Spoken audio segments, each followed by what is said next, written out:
shall be found without the soul for getting down. Must stand and face the hounds of hell and rot inside across the shell. I'm gonna feel you tonight.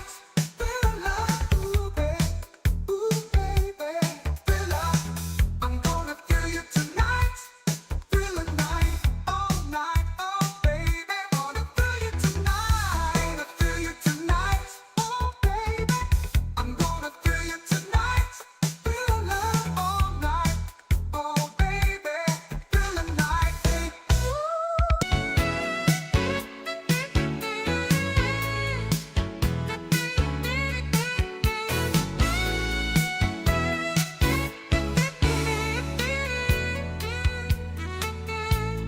change everything you are.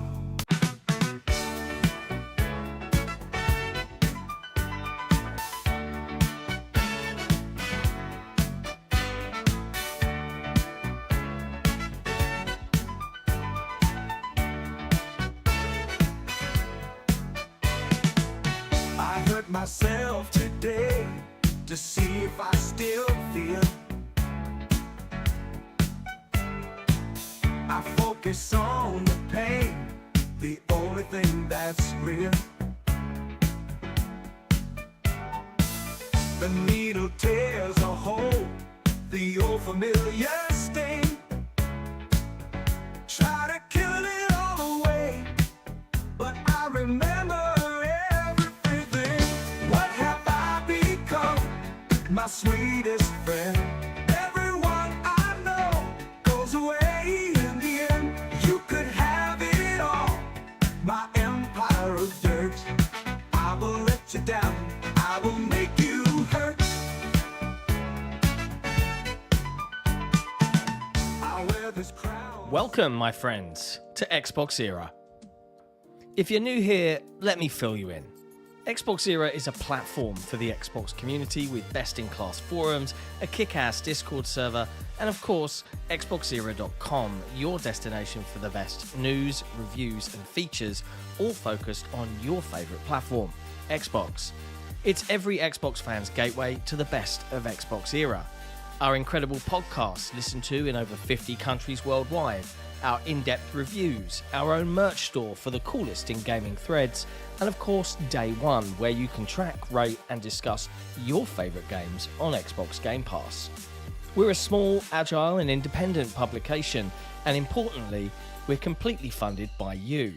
If you value having a publication truly focused on your preferred place to play, you can become one of the cool kids by supporting us directly via Patreon. Just head to patreon.com/Xbox Era. You get cool swag and awesome perks, and we get to keep doing what we do. Become a part of the best Xbox community on the internet and help us grow even larger. Thank you for your support. Xbox Era is only made possible by the support of an amazing community, and in particular our legendary and growing army of Patreon supporters. Our executive producers, Top, The Scarecrow 121, Peter B, Not Jack, Mohammed Sherez, Kevin S, Korkenstein, Jordan White, Jordan Andau, Frankie C, Terran H, and Britt. Our amazingly generous grand benefactors who take their support and dedication to Xbox Era to another level. Krat56 and Assassin. And then there's our boss, our leader, our shining light in times of darkness, the one and only Xbox Era CEO, Torn Raptor. You guys are all fucking awesome. If you enjoy the content Xbox Era produce and want more of it, and you're not a patron, consider heading over to patreon.com/Xbox Era, pledge your support, and get cool swag in return.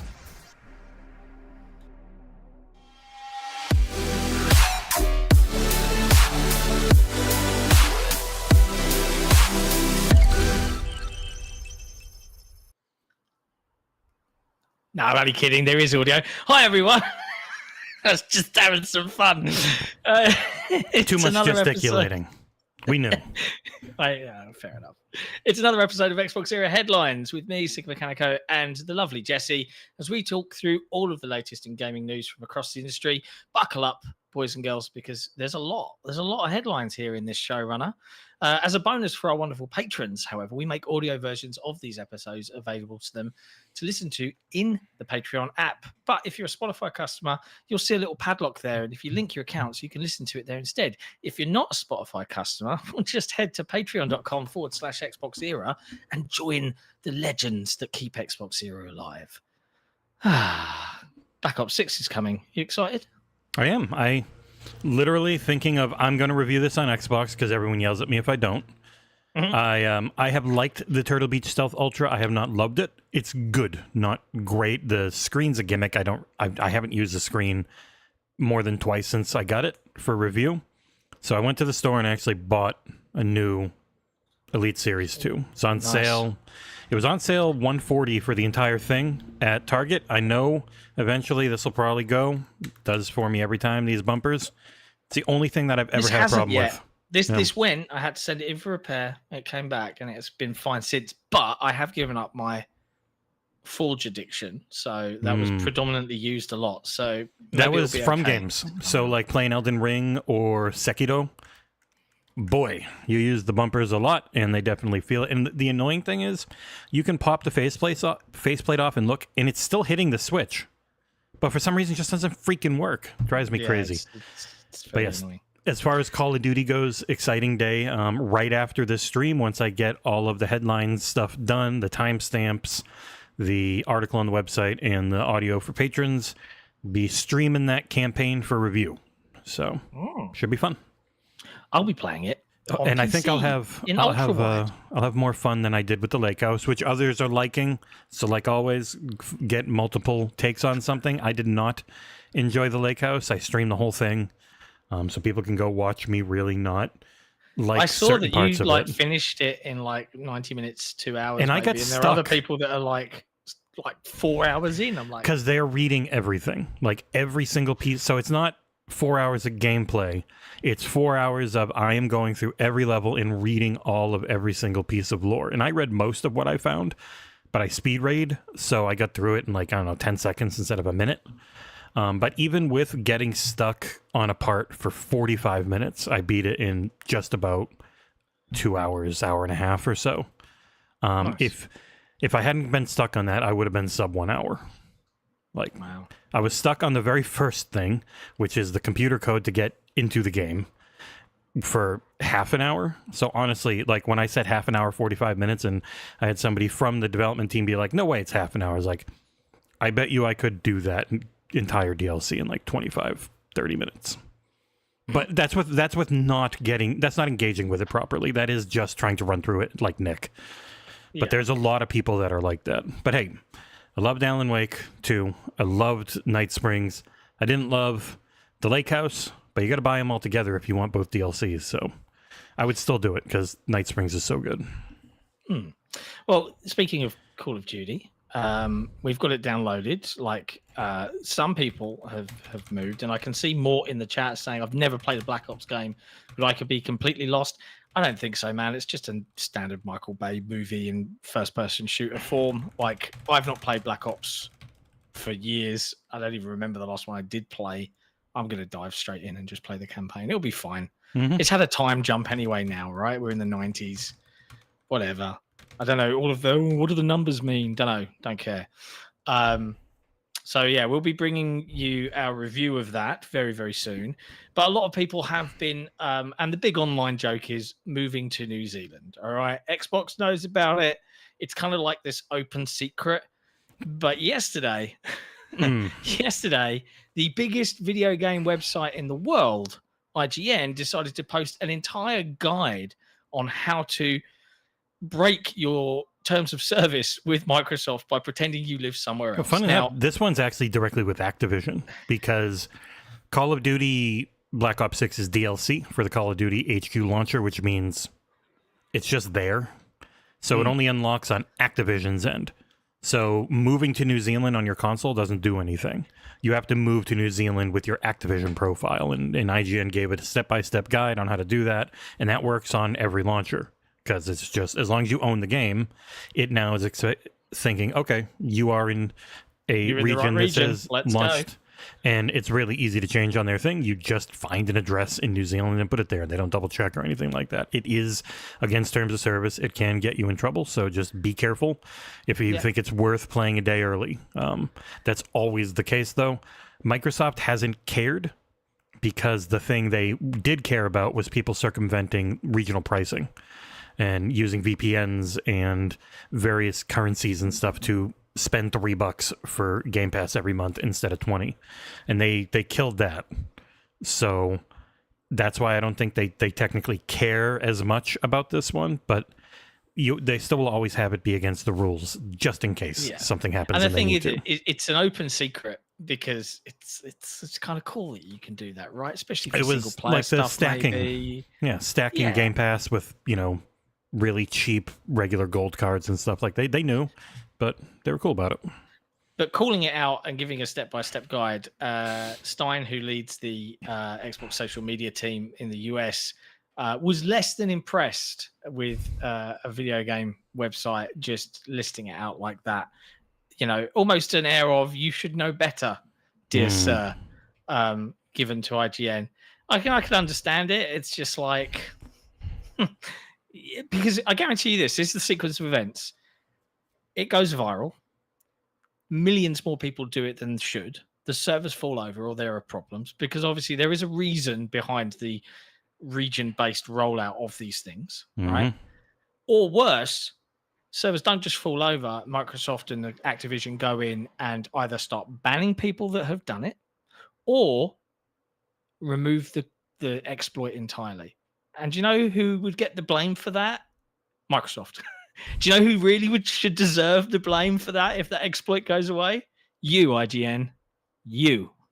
Anyways. There was another thing that Eden talked about, which is some games are different per region, and the saves aren't always compatible because of content restrictions and whatnot. So there can be a negative depending on where you live beyond everything else. Yeah, like...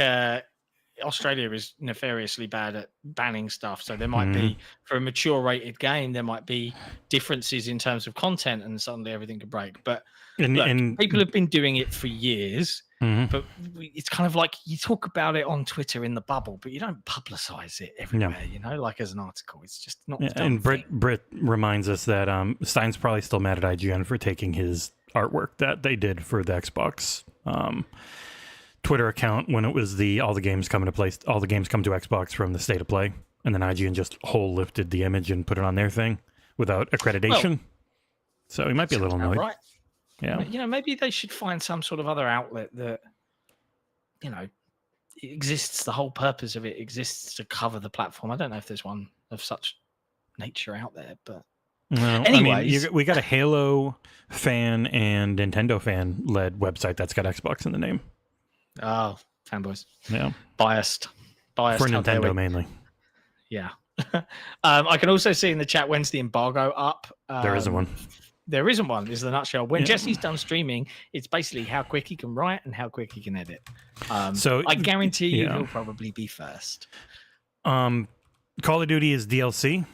DLC is notoriously hard to give early access on. So outside of just doing full-on in-person events like they used to, Call of Duty is pretty much always when it's out. That is when everyone gets it for review. Very similar to sports titles. For some reason, EA on football and NHL and Madden, they pretty much just give it to you when early access starts. So Call of Duty, Football Club, NHL, Madden, can always count on those to be first come, first serve. And if I'm doing them, we're normally first. If others are, we might be a little later because they have real jobs. And so I'm not going to say, hey, drop everything for 3 days and just do this, bang this shit out. Though none of them actually take that long because they're all oddly iterative. Even Call of Duty. Even Call of Duty. But I'm looking forward to diving into campaign. Like that's what I'm going to be doing with my day outside of covering. And yes, I will be news articles and I'll things. be playing it on Xbox with a controller, so don't yell at me. even though it would look a lot better on my PC. I'm playing it in ultra wide. I would have 120 FPS locked 4K on PC, but nope, screw me. Dedicated. We got Xbox in the name. I get yelled at too much. I get yelled at for the Lake House, and I'm like, man, they gave me the digital version on the deluxe edition on PC for review. I'm not spending $20 to review this thing. That's probably going to make $3. Actually, they had way more views than that, so probably with our new RPMs, it might have made like $8. But yeah, it you review what you get, and we don't always get console code because sometimes console code is literally not available until launch. Mech Warrior. Yeah. Hey, no, console. At least I got some footage of the console version. Yeah, I've heard a lot of people say it is pretty rough on console, but that's what happens a lot with when you get it late. I got like 30 seconds, and I was like, "Hey, it looks all right." I mean, like, that's all I can tell you. Well, like Starship Troopers Extermination wasn't available on console until launch, and that game is a mess. Yeah, and I still need to do a full review for that. But like sometimes you just, if I was going to review it, I'd want to review it on PC because it's far better there. Mm-hmm. But that can be a part of your review, and you can have footage on it. But we're an Xbox site. We signed up for it. I know, and look, it is a good console. You just don't always get good ports. No. Surprisingly, Alan Wake 2 looks a hell of a lot better on Xbox now than it did. They, thanks to the Series S, I bet, did some more work, and it is super optimized and a lot clearer of an image. I like. But there you go. On Call both of Duty X and S. Good. Call of Duty Black Ops 6 is going to be available now if you're in New Zealand and elsewhere throughout. Oh, yeah, Australia, Japan. It's going across the world right now. Sweeping through the globe. Yeah, so, it is a local midnight release, so wherever you are, it's available at midnight. Jump in. Next up in the news, Phil Spencer, Microsoft Gaming CEO, is on a tour of Xbox's European studios because he was at Rare yesterday playing Everwild, which was announced way back in 2019. And then he was at Playground Games today, I believe, talking all things Forza Horizon, I should say, and Fable. He visited Mojang in Stockholm. So he has been, and he's just been floating around the place. He didn't take a picture, but he was at Arcane and saw Blade. Wow. So all of these things. He is just flying every day to somewhere new. Busy man. Yeah, like 3 days ago, Mojang, 2 days ago, Arcane, yesterday, Rare, and today, Playground. Just pop, pop, pop, pop. I mean, the last two aren't far from each other, but I'm really, out of all those, we know what, we've seen Fable, we know what Forza is. Seeing what the new Forza is going to be is cool. We know what Blade has looked like, and that is very early, so there's probably not a ton that they would ever show us. Mojang, no idea. They like their spin-off, so maybe they've got something cool. But the one I'm really interested in, just what is Everwild now? Because we saw the beginning, we saw the origins of it, really pretty, no idea what you do. Game director leaves, gets essentially rebooted is the rumor in 2021. So what would the game, because Jez reported they're happy with the gameplay loop. Yeah. So what is that gameplay loop? Like, there's been rumors we'll it's find out. Viva Pinata, like, supposedly, but again, all just rumors. Very, very interested to see what Everwild is, because everyone's always like, it's never going to come out. It's like, no, it is. They keep making money with Sea of Thieves, and so now they took their time with Everwild. I mean, I'm intrigued to see what Everwild is, because I think Rare often make unique and interesting games regardless. And Sea of Thieves was the best game of last gen. I said it. It's true. And it's certainly doing well this gen, but not so well. We'll dive into that in a minute. But I think for me, Fable, far and away, is the thing that's soon, and that's as soon as next fucking year, apparently.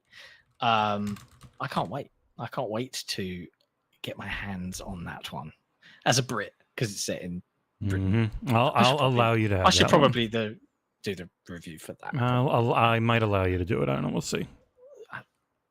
Thanks, mate. But yeah, congrats to all the teams for all of their hard work. And yeah, it'd be nice to have Phil on the show at some point again soon. Maybe next year. We just got to keep you away from it.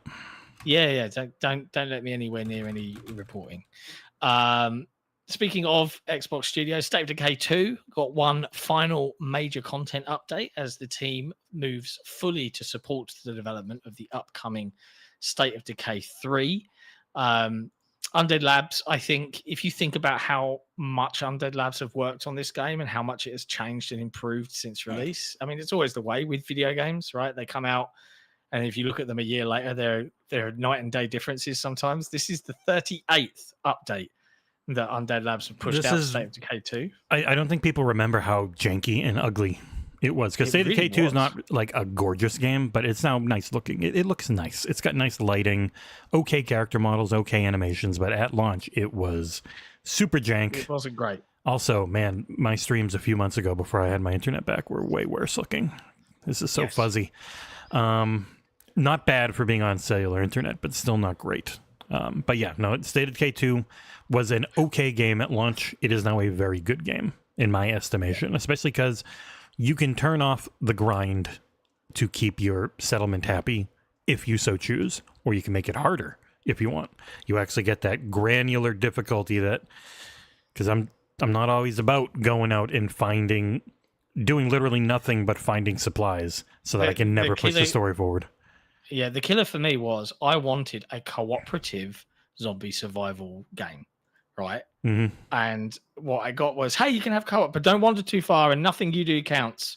And I was like, well, what it needs to be is I can log on with a group of people and it's our community and we can collectively work together and everything we do counts towards our joint progress. Yeah, if and that was always their vision.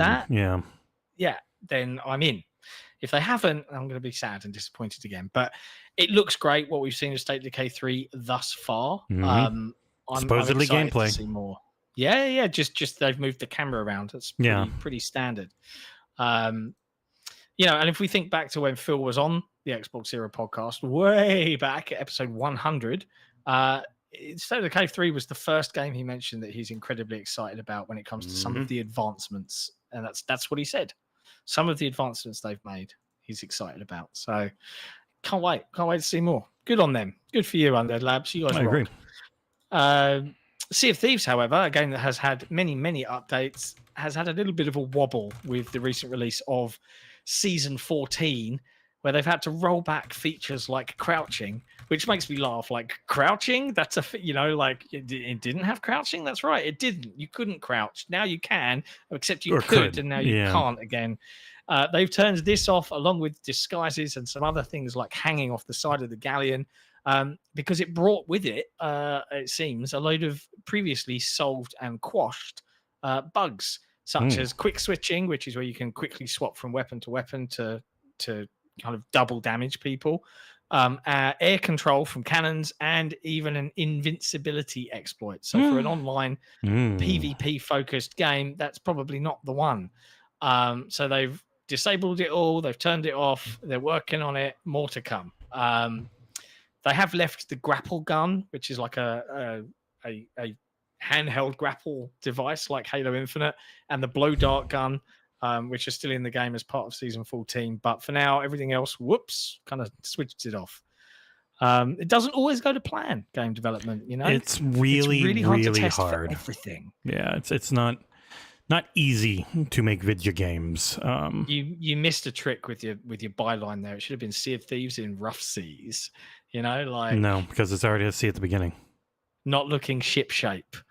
Come on, bro. There's all these nautical puns you could. Yeah, I hate puns. Unless they're mine. If I come up with it, sure. Boo. I still love Sea of Thieves though. Do you? I can't go back to it. Yeah, I can't go back to it too much now because I played it so much. But it's still one of the best games I've ever played. I adore Sea of Thieves. It's such a great game. And I see Mort asking maybe try play testing. And I think one of the issues you probably run into with this is I would imagine most of the studio is now on Everwild. They have a Sea of Thieves team, which is probably nowhere near as big as it was at its peak. which definitely, the fewer resources you have, the more things can break as you try and add, and especially add so many things at once. And I think as well, like, playtesting is a double-edged sword. I could playtest a game and I could play it the way I play games and everything would be fine. I could unleash Nick on the same game and he would break the freaking thing because he would do a weird button combination that I would never dream of trying.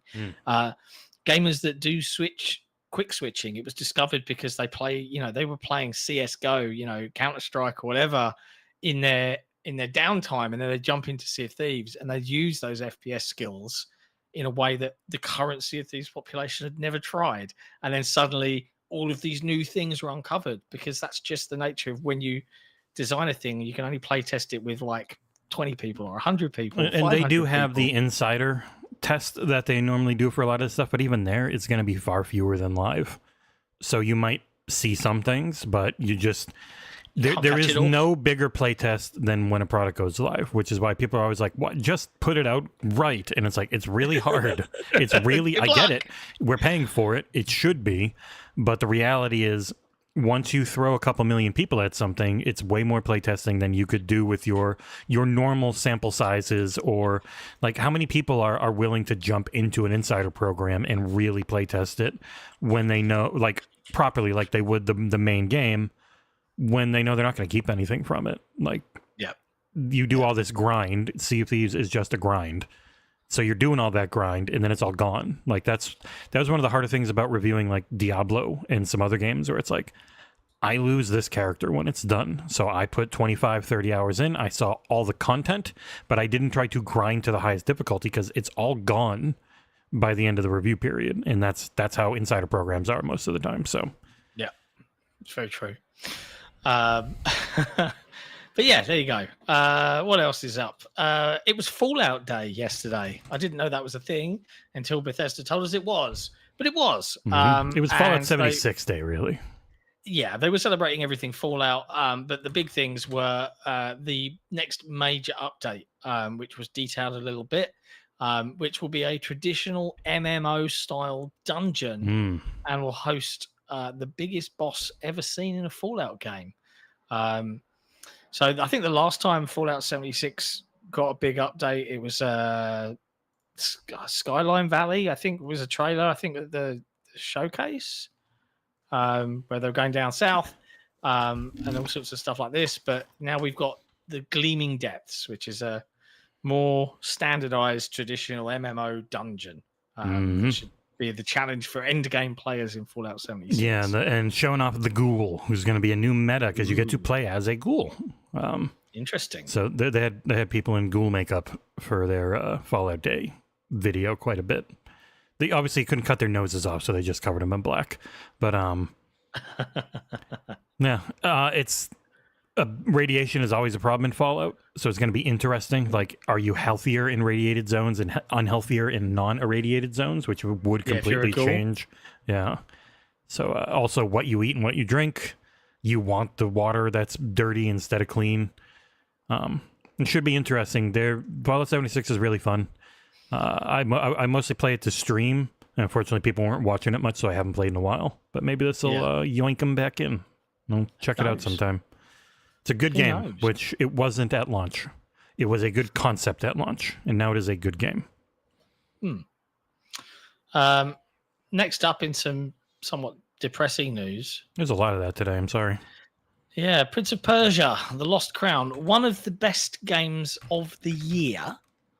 The team that made it appear to have been disbanded and moved to different projects. The pitch of a sequel from that team not seen through.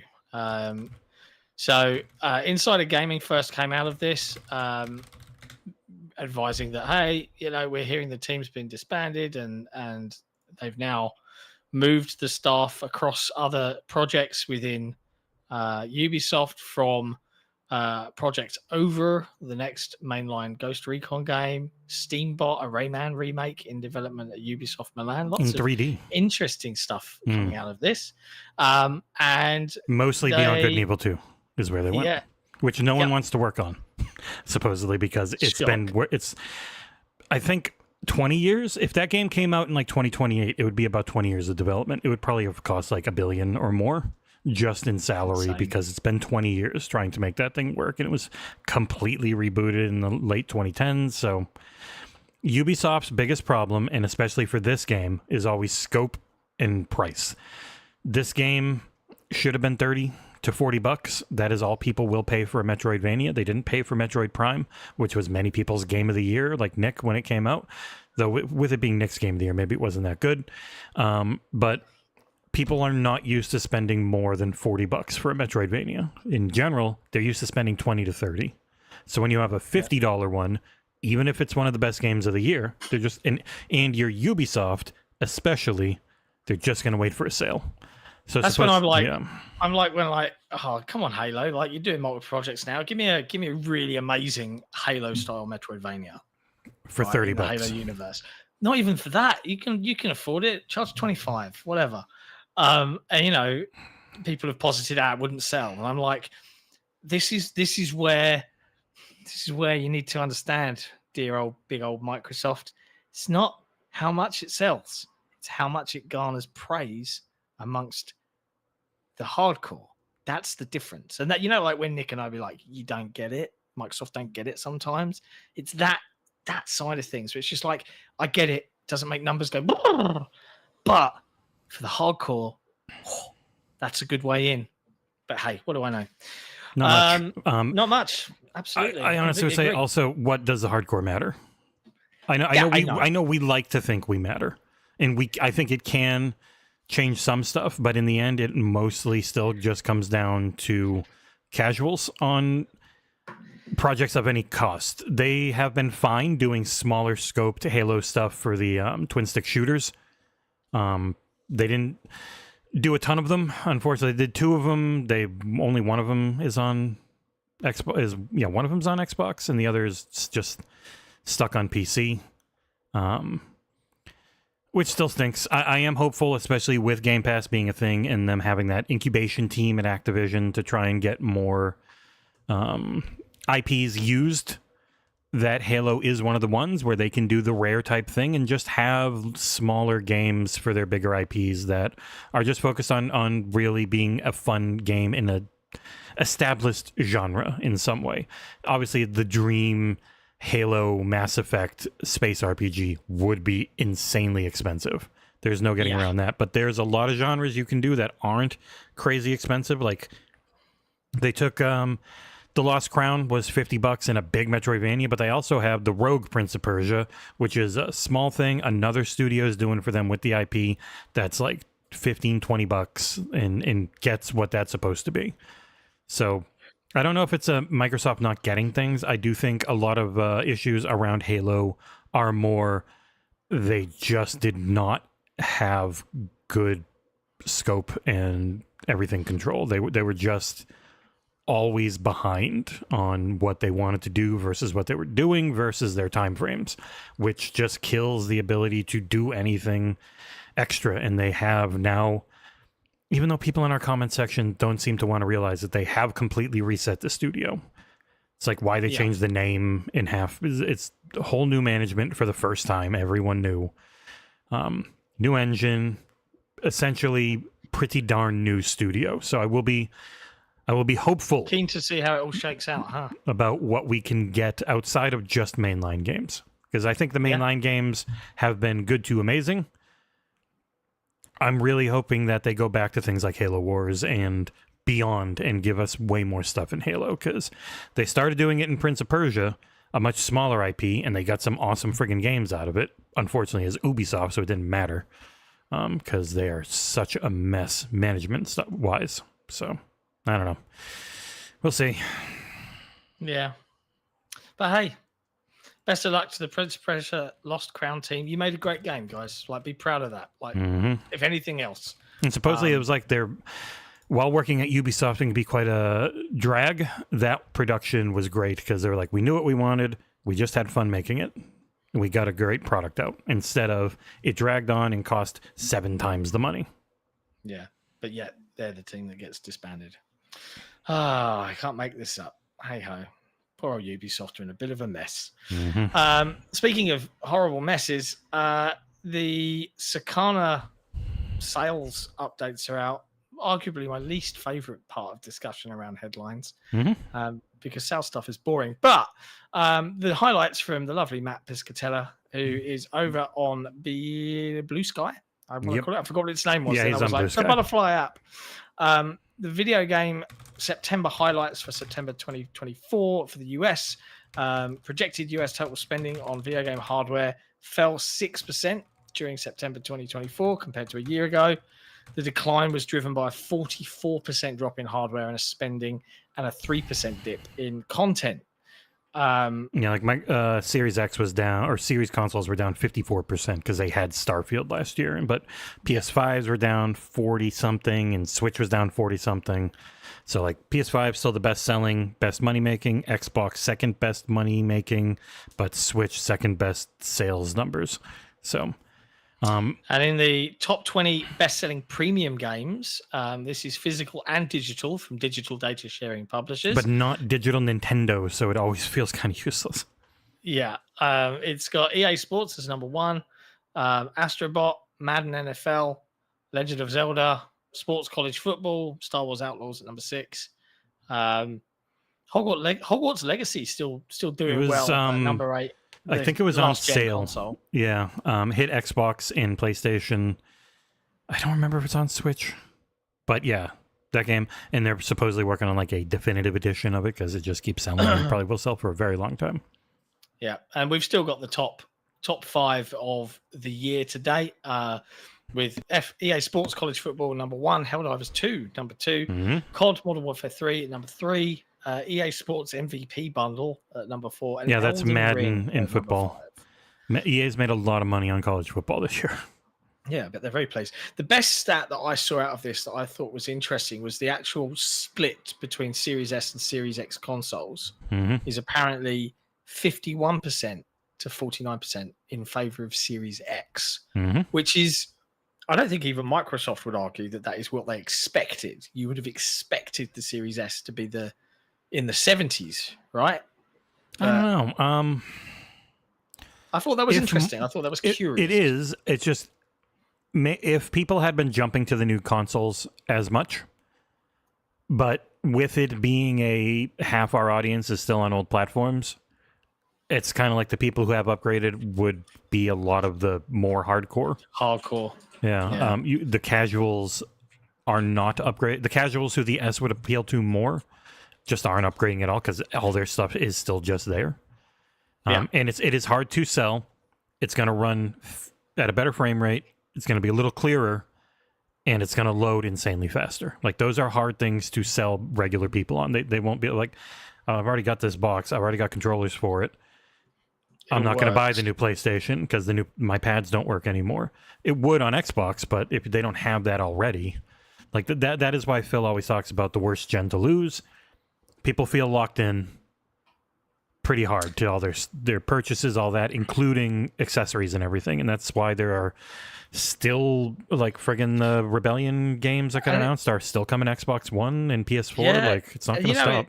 It made me think about, remember the whole hoo-ha when PlayStation was like, no, these games need a DualSense to work. You can't use any of your old pads and blah, blah, blah. And it's not strictly true because you can play them on PC with the old pads. And I think you can play them remote play on your PlayStation 5 with the old pads.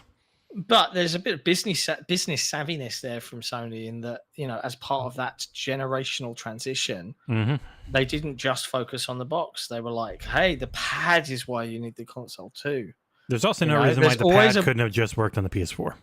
Exactly, right? But it's all just marketing buzz stuff, and it works. No, they're really good, and they are also allowed to lie. Like they can fib. They do tell porkies a bit. It's not. I don't admire it.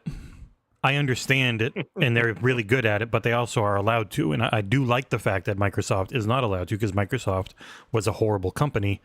I mean, they're not great now, but they were a truly terrible company when they were essentially allowed to. And Nintendo is Nintendo. They do whatever the hell they want. It shouldn't be that way, but it is one of their biggest strengths Convincing people that things need to be a certain way, even if those in the know it's bullshit. It works. Marketing works. We've seen it with Call of Duty. Man, the marketing budget apparently was rumored to have been equivalent to that of like the biggest fall blockbuster summer probably movie, like a whatever. solid $100 million spent just on marketing.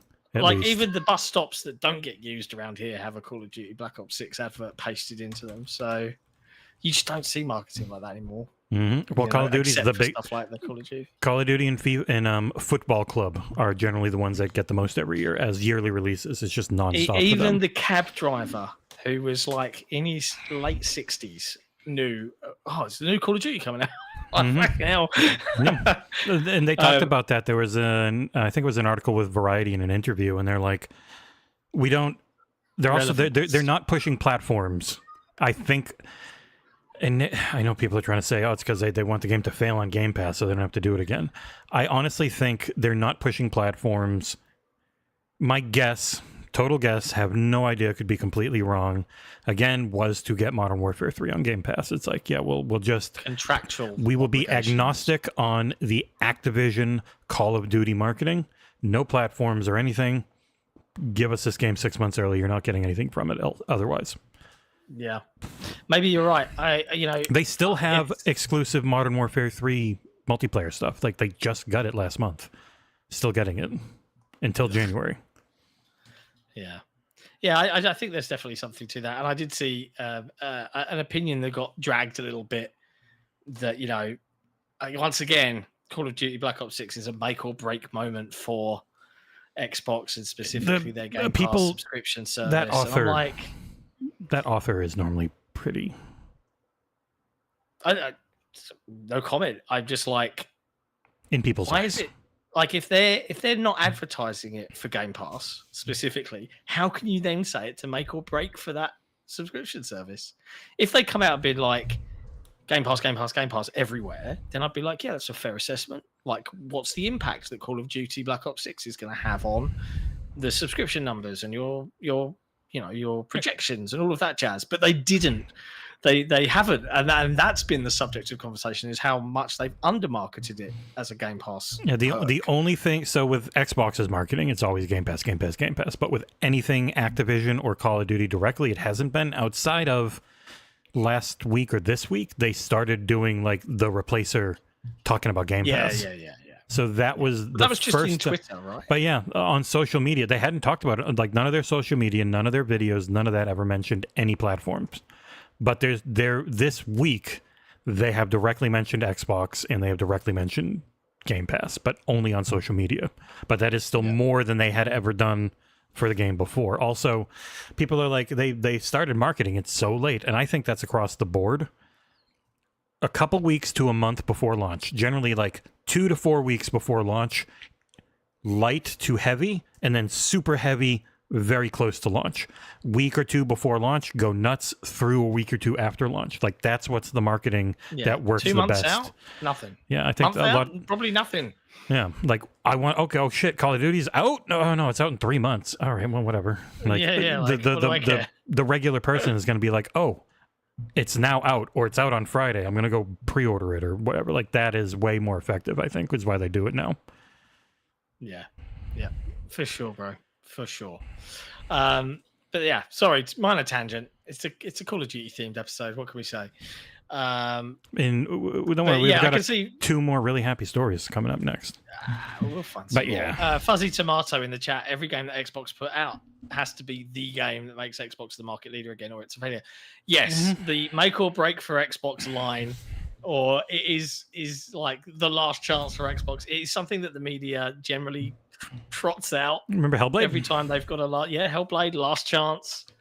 It's such a... It's not 4 times, Fuzzy, or Terran. It's like 40 times if you go over the last decade. Like every single game was always make or break for the platform. Ignoring the fact the platform makes a ton of money. And then people would say like, oh, they're turning into Sega. It's like, no, Sega wasn't making money. That was the problem. Microsoft, Nintendo, and Sony all make ungodly amounts of money. Nintendo keeps the most. Microsoft, before the acquisition, kept the second most, and Sony kept the least, but Sony made the most, so they were still fine. The integration of Activision has cost a ton. So even though they've made money every quarter, I think they're like break even essentially, which is why you see them focusing on getting the numbers up, because integrating 17,000 employees now, like, I don't know, 15,000 or 16,000, takes a lot. It costs a lot. So, Yeah. But yeah, the actual financials and all that is so boring. It can be interesting. Like Astrobot seemed like it had a solid debut. It was number 2 for the month and 25th for the year. So it seems to be doing all right. I'm hoping it does. I'm really hoping it does good because it's smaller scope and not a third-person action RPG. Yeah. And I would really like to see Sony get back to making more like that, because that PlayStation 3 gen, as much as I tease Nick about his opinions, I agree. Their older generations were far more interesting for me. They might not have been as high quality and premium and prestige, but they had a lot better variety, and I like variety. Same. I'm with you. I'd rather see like attempts at something different. Yeah, have the big stuff. Don't get rid. Like you're gonna have your Ghost of Yotei and your 55 more Marvel projects and The Last of Us 4, 5, and 6 and all that stuff, but also mix it up. But speaking of 3D platformers, I'm just going to slide this in there today. I have pinged you. I know. I thought about putting it on. I mostly want to talk about this. Yooka-Laylee is an older game. It's getting a remake of sorts with Yooka-Re-Playlee. Look, guys, I'm not in charge of naming your games, but what it might have seemed an amusing idea on paper, it's a bad name. Yooka-Re-Playlee.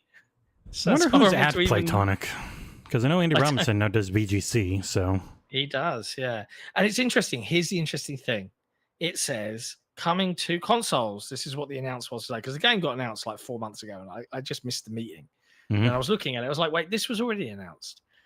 This is the announcement of it coming to consoles. So Xbox Series consoles, PlayStation 5, and this is a curious wording, Nintendo platforms. This is the second time we've seen a new game announced as coming to a Nintendo platform.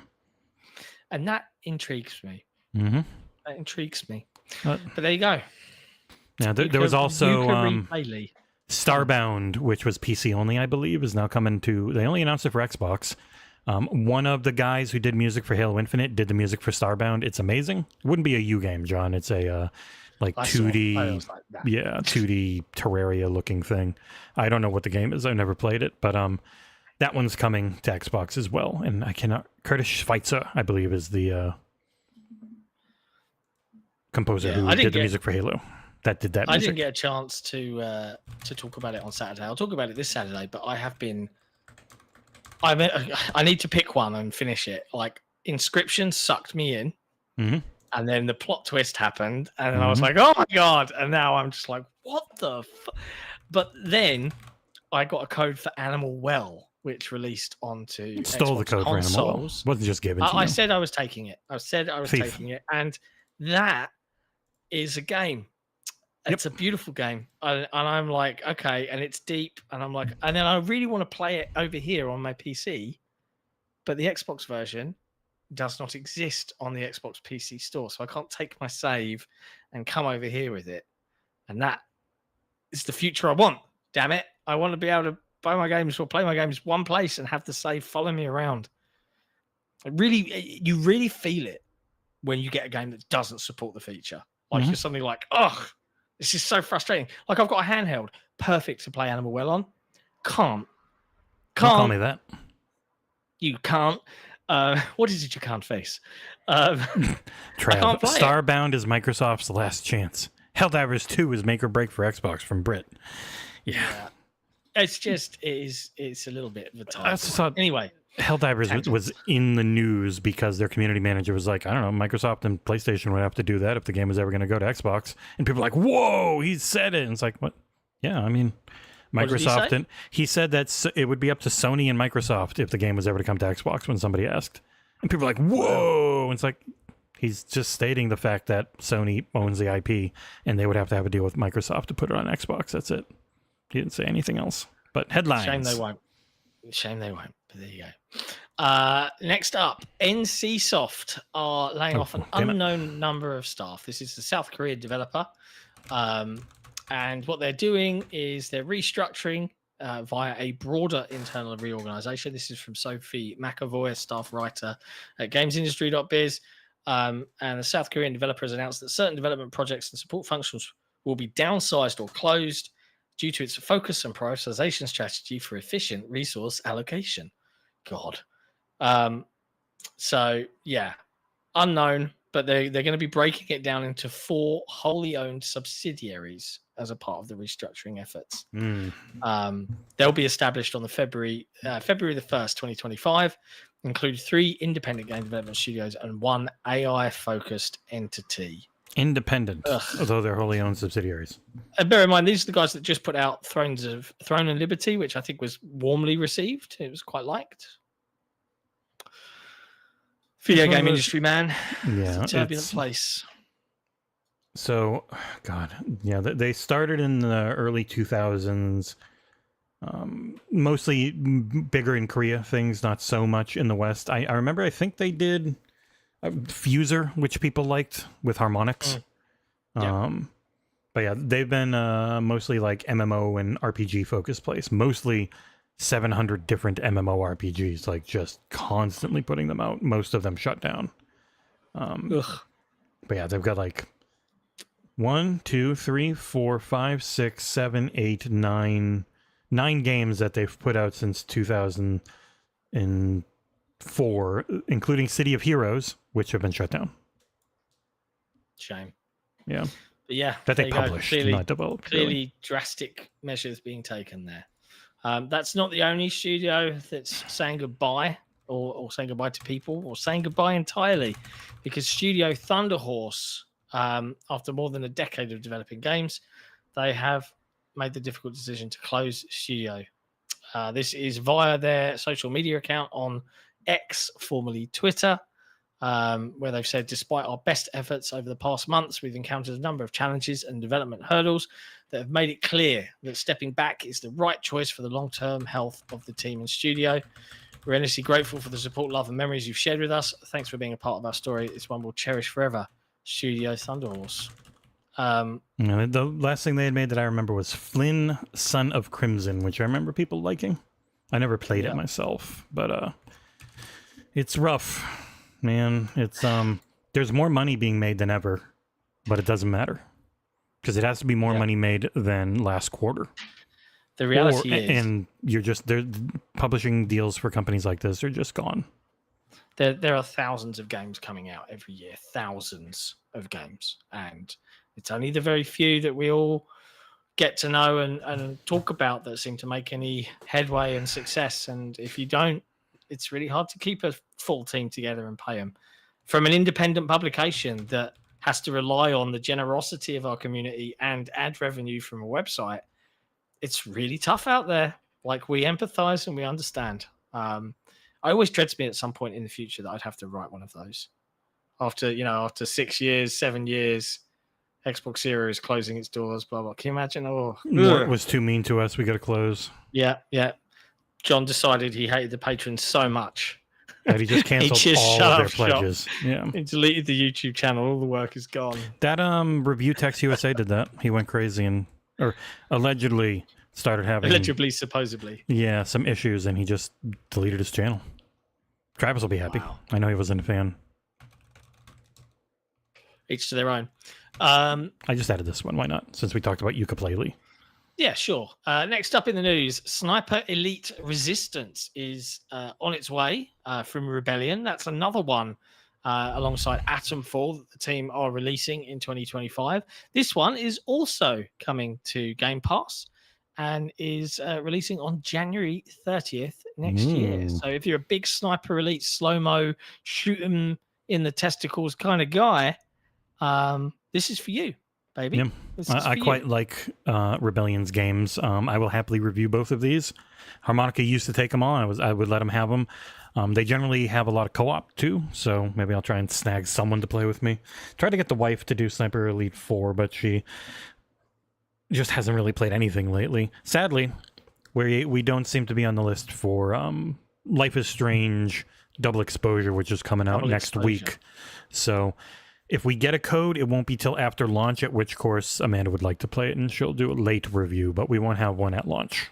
But yeah, Sniper Elite looks good, That's and curious. we got 2 Game Pass games from Rebellion, and hey, there's presidential candidate's favorite guy right there. You'll see him in 20 seconds. But yeah, so Sniper Elite Resistance, where once again you'll kill Hitler, most likely. Shoot him in his one testicle, because he always shows up in those games. Getting out the familiar before they get out the new, because Sniper Elite is that keep it quiet, if you go loud, try and hide game, as where Adam Fall is a Stealth game. straight up stealthy mix where you can then just do combat unless the other guys have guns, and then you'll die real quick. I did see Wushu Studios, which are part Owned of by Keyword Keyword. Yeah. Studios. They are working on Rebellion on that. So these support studios are a big deal for these big games. And Keyword Just owns so you most know. of them now. Interesting. The next Embracer, we'll find out. No, they actually make money. Like, their business setup is way smarter, where they're not taking on all the costs of studios to make games. They're being paid by studios to help make To things. assist. Yeah. They get paid lots to assist instead of having to cover all the costs themselves with massive loans. Interesting. Next up, Monster Hunter Wilds is getting an open beta. It is coming to Xbox, but it is going to PlayStation 5 first exclusively for a few days. The Xbox Yeah, the first and everybody weekend else is just beta. PlayStation, and then the second weekend is everyone, because Sony still seems to have Capcom by the balls with that old contract they signed. I don't know if it's been new ones too. Also, one good thing, Monster Hunter Wilds looks super fun, although I cannot stand the story part of Monster Hunter. It's so bad every time. It was one of the most impressive demos I've seen. Yeah, of a the game itself looks amazing, and it's going to be... I was intrigued. I have no interest, but even I was like, "Oh, co-op monster. Skip Maybe on- I do want to play this. Maybe I do want to play this." This is one where I'll watch them for review, but I would otherwise say you can probably just skip all the cutscenes, because it's really cringy and bad unless you're into that. But the actual gameplay is amazing. This one looks the best. This one, Monster Hunter World, was my favorite because it wasn't made for a handheld and they went nuts. And now this one, not made for a handheld, made for new consoles on that same engine that they did Dragon's Dogma and stuff in. Thankfully, they've also gotten the frame rate way better in Dragon's Dogma 2, because they realized that their NPCs were thinking too much, and that was dragging down frame rate. Because the NPCs were thinking about pretty much like everything that was going on around them, paying attention to all of it. And so all that CPU power got wasted. Won't be an issue here. Hopefully it runs better on current systems. It'll be a little clearer on PS5 Pro, most likely. But yeah, this game looks amazing. I'll definitely try and do the open beta, depending on the timing. Maybe stream a little. Could be a lot of fun. I really like Monster Hunter. Playing it, ridiculously fun. And this one looks crazy. Yeah. There was, I look back to the demo and just there was just the fluidity of the animations of your mount, the way the weather would roll in this open way. It was like, god damn, impressive stuff. I really liked it a lot, and it did make me want to maybe think about playing this one, because good lord. And I love co-op games. Co-op games are where the fun is at nowadays. Yep. You against other PvE stuff. co-op is number one. I know somebody said like PvE would be the golden thing to get. It's like, no, I don't want to fight other people. I just want to fight an AI. I don't mind fighting other people, but I do love a good, challenging PvE. But yeah, last but not least, seeing as we mentioned the PlayStation 5 with their exclusivity of that open beta there, according to PlayStationLifestyle.net, the PS5's resume activity feature is apparently gone for good. The quick resume killer, it was called early on, and then no one used it. So if you remember their activity cards, it used to be you can press this and you can jump right into that part of the game. It goes right to that part of the game. Now you choose them, and it just cold boots the game. Go have a look. When I saw that feature announced and we discussed it on the Xbox Era podcast, I said that this is going to be one of those features that they'll load it up at launch, but no one will support it outside of their first-party teams. And even then, even then, their goddamn headphone thing, whatever that was called, the one where it's like Tempest audio. Their super fast SSD, that means you never have loading screens or anything anymore. Like, it's just a nice little piece of hardware. The price keeps going up, which hurts. But it's like they're really, really good at selling people. Like already, they've already like Digital Foundry covering the Horizon Forbidden remake. West thing. And it's like, yeah, there's some impressive stuff here, but why do you never mention that the foliage is nuclear green and glowing now? Like, there's so many impressive things in there, but then there are also issues that just get overlooked, and I'm always curious why. Yeah. Like, why is PSSR, why is Pisser gonna immediately be better than everything else? They never leapfrog. They're playing catch up because they don't want to pay for other things. It could be great. It could be way better than FSR is on consoles, but it's like not gonna. Whenever they do a new feature, people lose their shit, and then most of the time it's a freaking disappointment. At least the haptics on the controller are really cool. They are very nice. I like them. I hope it goes to everything as long as it doesn't kill battery life, because the battery life is fucking terrible with all those features on. Yeah. I don't know. Deep breaths, man. Deep breaths.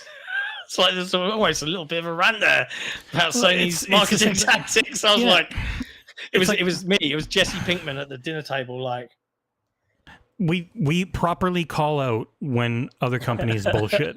They'll call out Nintendo bullshit, but then not care and still buy the stuff because they like the games. They'll call out Microsoft bullshit. They just accept Sony bullshit, and I don't get why. Yeah, I don't disagree. Anyways, that's it. That's all the news, ladies and gentlemen. We'll be back on Saturday with a No Nick podcast. So Me and either Ursula. be excited or sad, as you wish. For patrons, I believe we're going to schedule a movie podcast for tomorrow night, my time, is what I hear the understanding He wants it an hour earlier than the podcast, so that would be 5 p.m. Eastern, 10 p.m. UK. That's fine. So you'll be able to jump on and chat movies with us. Beetlejuice and, oh Christ, the Beetlejuice movies, both of them, and then, what's the other one? I got the thumbnail. Hold on. Give me a second. It's worth looking up so that I can properly just tell you guys what it's going to actually be. Streaming, movie podcast, thumbnails, episode 14 is Beetlejuice and, hey, I'll put it on screen, Alien Romulus. Those were the two. The Beetlejuices and Romulus. I haven't seen Beetlejuice yet. You got a night. I will try and I don't like Beetlejuice. Meh. Beetlejuice.